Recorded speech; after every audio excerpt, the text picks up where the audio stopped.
Satoshi Call, seu resumo semanal do mundo cripto. Apesar de não estar em uma queda acentuada, o Bitcoin, assim como boa parte do mercado financeiro, permanece pressionado pela macroeconomia. A perspectiva do tarifácio e o tom mais agressivo de Donald Trump, além do aumento da inflação nos Estados Unidos, tem deixado os investidores cada vez mais tensos e menos otimistas nessa reta final de trimestre. A pressão deve continuar por mais algumas semanas, até que o mercado volte a se posicionar com mais tranquilidade. Mas todos esses detalhes, eu, Beto Fernandes, analista de conteúdo de criptomoedas da Foxbit, vou discutir com vocês aqui no Satoshi Call desta segunda-feira, 31 de março de 2025. China e Europa. Fala aí pessoal, tudo beleza? Começando o Satoshi Call dessa semana, e como você já está acostumado, a gente puxa a macroeconomia primeiro, porque não só na semana passada a gente teve dados muito importantes que impactam a percepção dos investidores nessa semana, como nos próximos dias a gente vai ter muita coisa, muita pressão, muito ruído, já começou agora no domingo, vai continuar tendo aí ao longo da semana. Então pra gente fazer aquele nosso bloquinho, né, a gente começa falando de zona do euro, em que a gente teve alguns dados ali de confiança do mercado.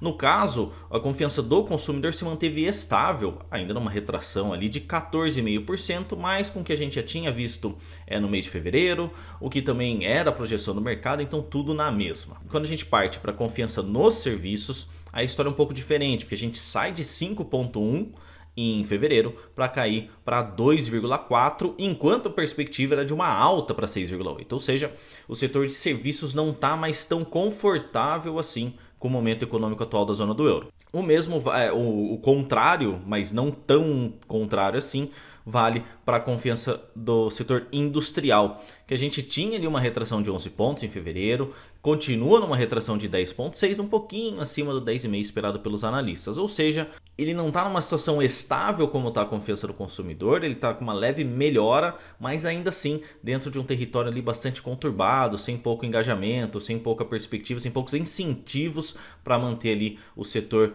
se desenvolvendo, né? Então há pouca confiança aí, basicamente de forma geral, nos principais setores da zona do euro, com exceção ali da confiança do consumidor, que segue com baixa confiança, mas pelo menos está estável.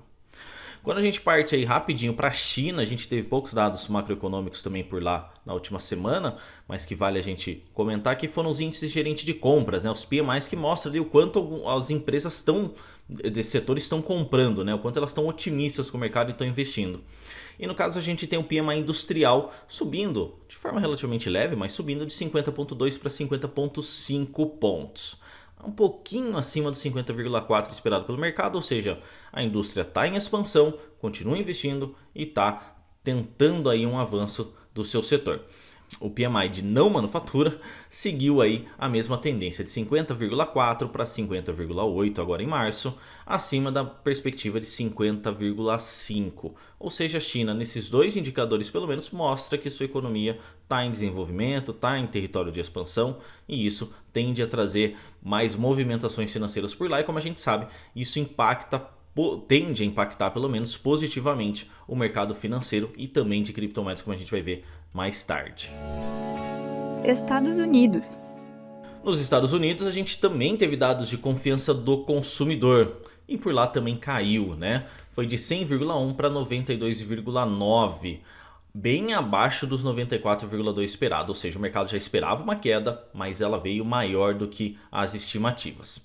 Os pedidos por seguro-desemprego vieram praticamente estáveis ali, né? De 225 mil na semana retrasada para 224 mil na semana passada, a perspectiva era de se manter nos 225 mil, então ali o mercado de trabalho basicamente está ok, lembrando que na sexta-feira a gente tem dados do payroll e aí sim a gente vai ter uma dimensão melhor de como está o mercado de trabalho norte-americano, que como a gente tem visto, apesar das falas do Fed de que não é tão importante assim mais para a taxa de juros, para a política monetária, a gente sabe que não é bem assim que a banda toca, pelo menos na visão do mercado, né? Então vamos ficar de olho aí na sexta-feira, que vai ter dados do payroll que vão ser muito importantes e vão mexer com o mercado. Outro ponto interessante que a gente teve na semana passada foi o índice de preços PCE, né? O indicador favorito aí do Fed, que mede os bens de consumo norte-americano. E a gente teve uma alta, né? Uma alta pequena, foi de 0,3% para 0,4%, mas acima do esperado pelos analistas, que era a manutenção do 0,3%. Ou seja, a gente tinha visto a inflação ao consumidor, a inflação ao produtor arrefecendo no último mês, mas o núcleo aí do índice de preços PCE, esse sim veio um pouco mais aquecido, mostrando que a inflação talvez não esteja tão controlada assim, o corte de juros talvez vá ficar mesmo para junho, não vai ser agora tão já, e isso acaba tirando um pouco do otimismo, um pouco do fôlego do mercado, e isso traz mais vendas, menos volume de negociação e por aí vai. Outro ponto interessante aqui, que vai ser relativamente importante para a perspectiva do Bitcoin que a gente vai falar, é em relação ao tarifaço do Trump, que entra agora em vigor, a princípio, né? Dia 2 de abril, isso se ele não mudar de ideia. Isso traz uma pressão para o mercado, né? Porque você tende a pressionar ainda mais a inflação. Só que nesse vai e vem do Trump de vai acontecer isso, agora eu vou voltar atrás, eu vou tarifar tal coisa, agora eu não vou mais. Isso traz um nível de incerteza muito grande. E o investidor, claro, não vai se comprometer nesse momento de tanta incerteza. Então ele prefere esperar do que necessariamente fazer algum movimento mais abrupto. Inclusive, já no final de semana, aí, o Trump soltou, né, algumas das suas falas, né, ruidosas, por assim dizer, que a gente já está acostumado, mas que ainda assim gera certo temor, certa pressão sobre o mercado. O fato ele falou ali algo relacionado a uma possível guerra no Irã, caso o Irã não fosse mais flexível nas suas políticas ali de armamento nuclear. E também ele citou um possível terceiro mandato que, em tese, pela Constituição, não seria permitido. Mas ele falou que daria um jeito porque há vias para isso. Então isso começa a criar um clima que, por mais que ele não seja um impacto direto no mercado financeiro, ele acaba tendo uma influência porque você começa a ter um conflito não só geopolítico como político interno bastante intenso, que isso pode trazer uma certa desconfiança, um certo temor. Então o mercado ele não gosta de operar na incerteza, então ele prefere tirar o pé, observar as coisas acontecerem, e muitas vezes isso acaba trazendo uma pressão de vendas porque ele não quer estar comprometido com nenhum ativo. E isso acaba trazendo aí mais pressão de preços para as bolsas, para o Bitcoin, por aí vai. Então é um momento bastante complicado que a gente está vivendo. A gente já viveu isso no primeiro mandato do Trump. O mercado demorou um tempo e se adaptou, e provavelmente vai ter que passar pela mesma situação de adaptação. Bitcoin. Agora sim, puxando para o Bitcoin, talvez a gente fale pouco aqui de fundamentos específicos da criptomoeda, porque de fato o que está impactando o desempenho do ativo é a macroeconomia. Mas vale a gente dar uma pincelada, evidentemente, em alguns pontos importantes.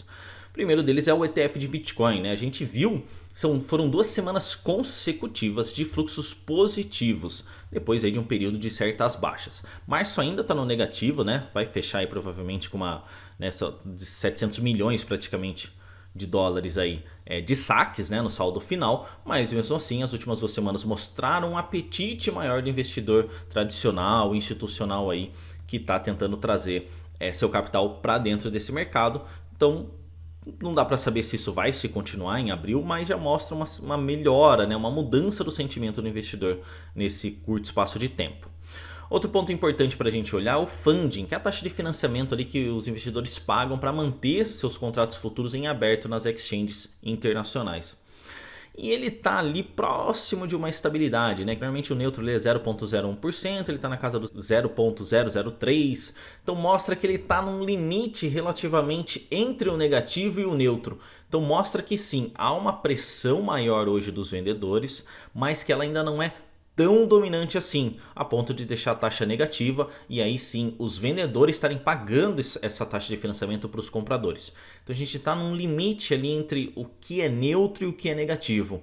Pode ser que a gente volte para o nível neutro e aí mostre que o mercado está mais estabilizado, mas nesse momento já é uma certa estabilidade com uma leve dominância aí do mercado, mas da parte especulativa evidentemente do mercado, pressionando para uma venda. E outro dado importante que a gente precisa olhar, né? Claro que o dia ainda não fechou, mas o mês aí tá praticamente encerrado, né? Se encerra hoje aí, se a gente for pegar o Bitcoin pelo menos 9h30 da noite, quando fecha a vela dele, né? O mês aí a gente está vendo para o Bitcoin caindo 2,5%, o que é relativamente pequeno perto da oscilação que a gente teve, né? Durante todo o mês. E isso traz uma perspectiva de estabilidade, principalmente se a gente compara com o S&P 500, que está caindo 6,2% agora no mês, a Nasdaq, que está caindo 7,6% no mês, e o Dow Jones, que está caindo um pouquinho mais de 5%. Ou seja, o mercado tradicional está sofrendo muito mais os impactos macroeconômicos do que o Bitcoin. Tudo bem que o Bitcoin já veio numa queda do mês passado, enquanto as bolsas ainda estavam se estabilizando ali, se definindo para uma tendência. Mas fato é que nesse momento parece que o mercado cripto já falou, beleza, já liquidamos o que precisava. Enquanto as bolsas tradicionais ainda estão começando esse processo. Quer dizer que não vai acontecer mais liquidações? Não.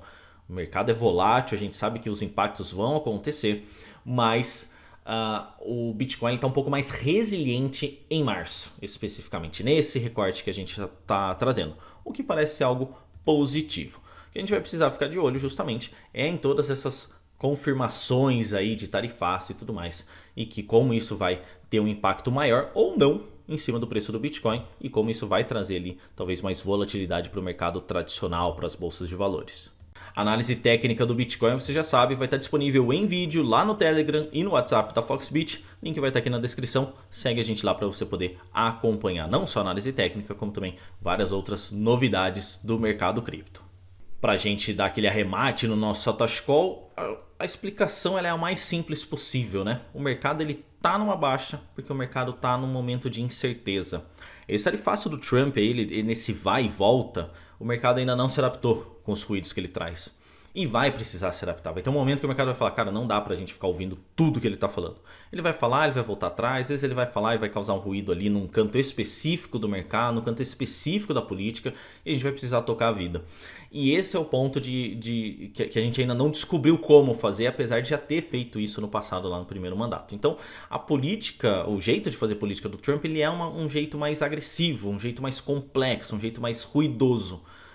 E isso, claro, vai trazer impactos para o mercado. O investidor não gosta de trabalhar, não gosta de se comprometer dentro de um mercado de incerteza. E isso vai impactar, de fato, no desempenho do Bitcoin, como a gente está vendo aí faz algum tempo. E aí a gente vai precisar olhar, então, com bastante carinho, bastante atenção, o tarifaço do Trump ali na próxima quarta-feira e os dados do payroll na próxima sexta-feira.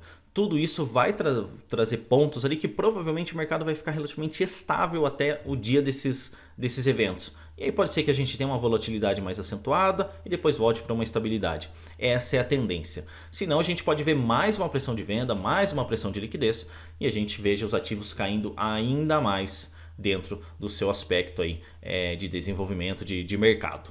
Então cautela nessa semana. O mercado não está dos mais favoráveis, o mercado está incerto, não quer se comprometer, então faz seu gerenciamento de risco, não faz grandes apostas e aí você analisa toda a situação macroeconômica para ver qual lado você vai apostar.